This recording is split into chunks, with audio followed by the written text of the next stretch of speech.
Alright my people, so y'all saw those two videos. I shared them previously, one last week and one a couple few days before that, of the ocean marine animals going towards shore, seemingly herding up and running away from something.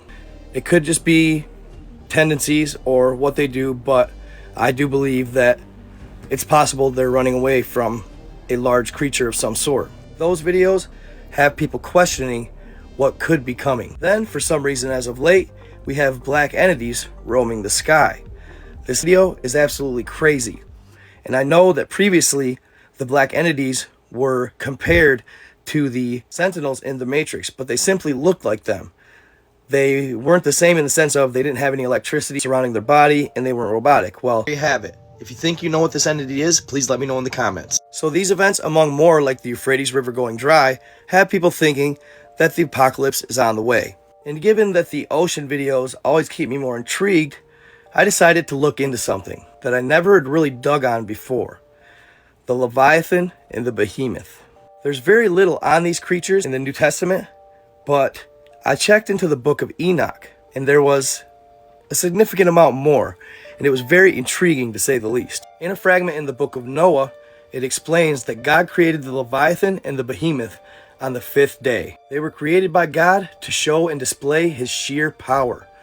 Then they were separated and cast into their domains. And on that day, two monsters were parted, a female monster named Leviathan, to dwell in the abysses of the ocean over the fountains of the waters, the great deep.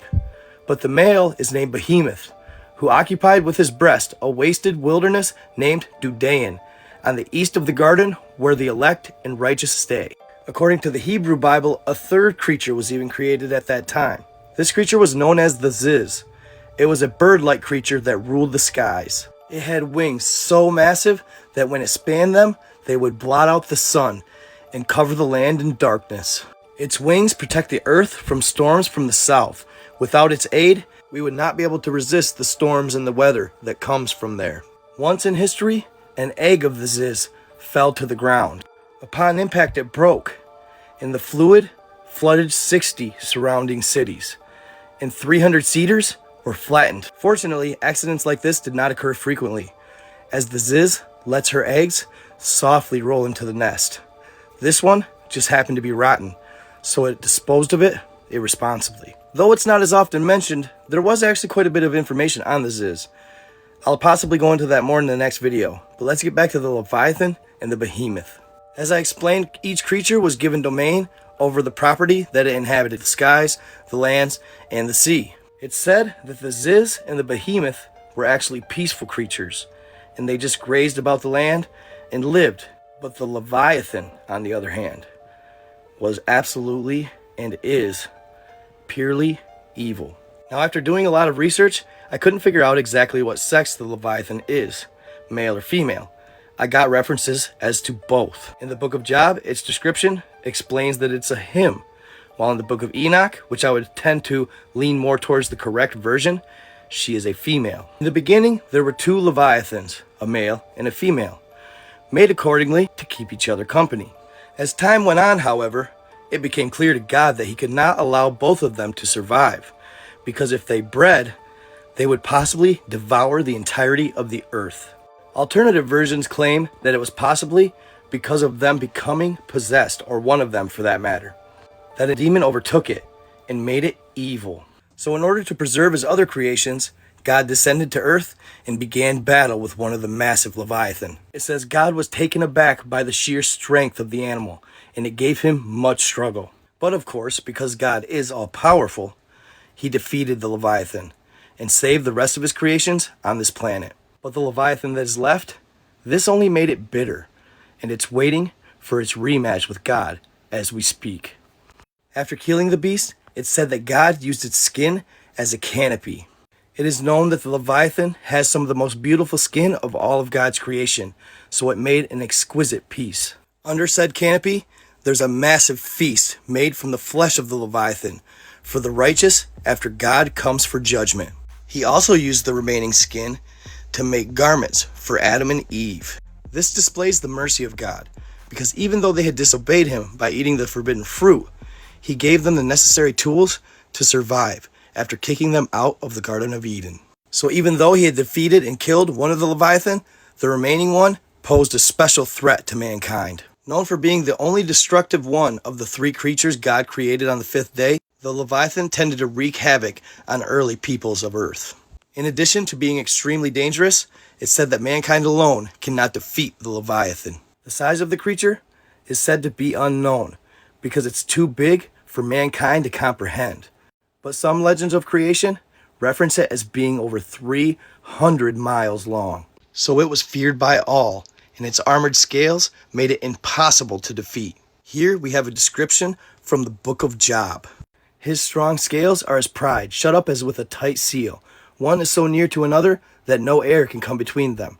They are joined to one another, they clasp each other and cannot be separated. His sneezes flash forth light, and his eyes are like the eyelids of the morning. Out of his mouth go burning torches. Sparks of fire leap forth. Out of his nostrils smoke goes forth as from a boiling pot and burning rushes. His breath kindles like coals, and a flame goes forth from his mouth. In his neck lodges strength, and dismay leaps before him. The folds of his flesh are joined together, firm on him and immovable. His heart is as hard as a stone, even as hard as a lower millstone. When he raises himself up, the mighty fear. Because of the crashing, they are bewildered. The sword that reaches him cannot avail, nor the spear, the dart, or the javelin. He regards iron as straw, bronze as wood. The arrow cannot make him flee. Sling stones are turned into stubble for him. Clubs are regarded as stubble. He laughs at the rattling of the javelin. His underparts are like sharp potsherds. He spreads out like a threshing sledge on the mire. He makes depths boil like a pot. He makes the sea like a jar of ointment. Behind him makes a wake to the shine. One would think the deep to be gray-haired. Nothing on earth is like him. One made without fear. He looks on everything that is high. He is king over all sons of pride. That's Job 41, lines 15 through 32. In some ancient texts, it even says the Leviathan could kill mankind, merely the smell of its breath. It was said to poison the air and kill everything in sight. So there you have it, folks. The Leviathan and a little bit on the Ziz. I'm going to go into more on the Ziz and Behemoth in the next video. I'll also go into the book of Enoch a little more and the fragment of Noah that it presents. It's intriguing to say the least, so make sure you all tune in. I hope y'all enjoyed this video and it gave you a little insight, and maybe, just maybe, the sea creatures are acting up because of, I don't know, a 300-mile long creature made by God himself. The only legendary creature of the three he made at the time he made all animals that is destructive and borderline evil. With that being said, what do y'all think in the comments? I know it sounds crazy, but at the end of the day, could there be something with this? Could there be something with the return of the Leviathan? I surely hope not, because I hope it's not the end of times. I believe that mankind, if it is, deserves a little more time, a little more mercy, I guess, if you will. I know it looks like on paper we're venturing towards the dark, but we have many of us that are light, and we deserve a chance. So there you have it, folks. The Leviathan and a little bit on the Ziz. I'm going to go into more on the Ziz and Behemoth in the next video. Either way, I hope y'all enjoyed this video. I hope you stay tuned in for the crazy, the odd, the mysterious, and I hope y'all look forward to my next video. Also, kind of keep an eye out. I want to start going live more. I'm going to start going live more, so stay tuned for that. Stay in love, stay in the light. Be kind to others. Treat them how you want to be treated. I am out.